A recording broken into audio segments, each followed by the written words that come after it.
ہر سال یہ شورول ہوتا ہے کہ شاید لوگ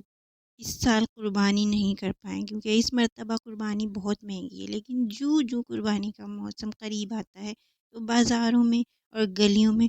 جانور گھوم رہے ہوتے ہیں، اور ان کو دیکھ کر بے ساختہ زبان پر آتا ہے ابراہیم، سلام علی ابراہیم، ابراہیم تجھ پر سلام ہو۔ حضرت خلیل اللہ نے اللہ تعالیٰ سے دعائیں مانگ کر بیٹا لیا، کیونکہ آپ کے یہاں اولاد نہیں تھی۔ رات کے پچھلے پہر رو رو کر آپ دعائیں مانگتے، اور پھر اللہ تعالیٰ نے آپ کو حضرت حاجرہ رضی اللہ تعالیٰ عنہ سے اللہ تعالیٰ نے آپ کو پیارا بیٹا عطا کیا ہے، خوبصورت بیٹا عطا کیا،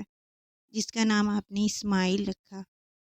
اور پھر یہ قربانی کا سارا واقعہ حضرت ابراہیم علیہ السلام اور حضرت اسماعیل علیہ السلام کی قربانی کا واقعہ جو ہے، میں نے اس پر ویڈیو بنائی ہے، میرے چینل پر پہلے سے موجود ہے، آئی بٹن میں لنک دے دوں گی، آپ دیکھ لیجئے گا، اور ڈسکرپشن میں بھی اس کا لنک دے دوں گی، آپ چاہیں تو یہ ویڈیو تفصیلی ویڈیو ہے، آپ دیکھ سکتے ہیں۔ پھر اللہ تعالیٰ کی طرف سے حکم ہوا کہ اپنے بیوی اور اپنے بیٹے کو وادی زیزرہ میں چھوڑ آؤ، تو پھر یہ سارا واقعہ اس طرح سے شروع ہوا، اور وہ جگہیں جہاں پر حاجی حج کرتے ہیں اور حج کے مناسک ادا کرتے ہیں، تو یہ ساری جگہیں اور یہ سارے عمل حضرت ابراہیم علیہ السلام کی فیملی سے جڑے ہوئے ہیں۔ پھر قربانی کا گوشت تقسیم کرنا، لیکن قربانی کا گوشت وہی لوگ قربانی کرتے ہیں نا جو صاحب حیثیت ہوتے ہیں اور سارا سال گوشت کھاتے ہیں، تو انہیں چاہیے کہ گوشت کو صحیح طریقے سے تقسیم کریں، جس طرح اللہ تعالیٰ نے حکم دیا ہے، اور ان لوگوں تک پہنچائیں جنہیں سارا سال گوشت نہیں ملتا۔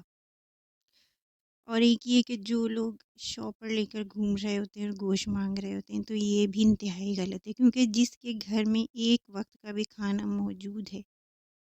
اس بندے کا کسی کے سامنے ہاتھ پھیلانا جائز نہیں ہے،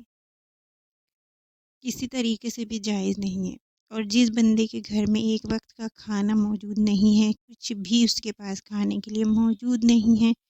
وہ کسی کے سامنے سوال کر سکتا ہے، تو اس بات کا خاص خیال رکھیں۔ سارا سال کسی امیر سے لے کر آپ کھانا نہیں کھاتے، تو کیا کھانا گھر میں آپ کے پکتا نہیں ہے؟ پکتا ہے نا، سارا سال آپ کسی امیر کے سامنے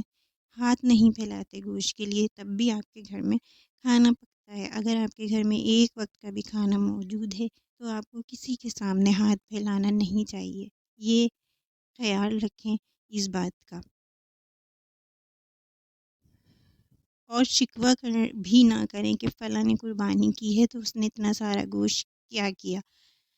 قربانی جس نے کی اس کے پیسے تھے، اس کا گوشت تھا، یہ اللہ کا اور اس کا معاملہ ہے، تو ہمارا دین ہمیں تنقید کرنے سے بھی روکتا ہے۔ بحث کرنا بھی فضول ہے اور تنقید بھی نہیں کرنی چاہیے، تو ان ساری باتوں کا خیال رکھیں۔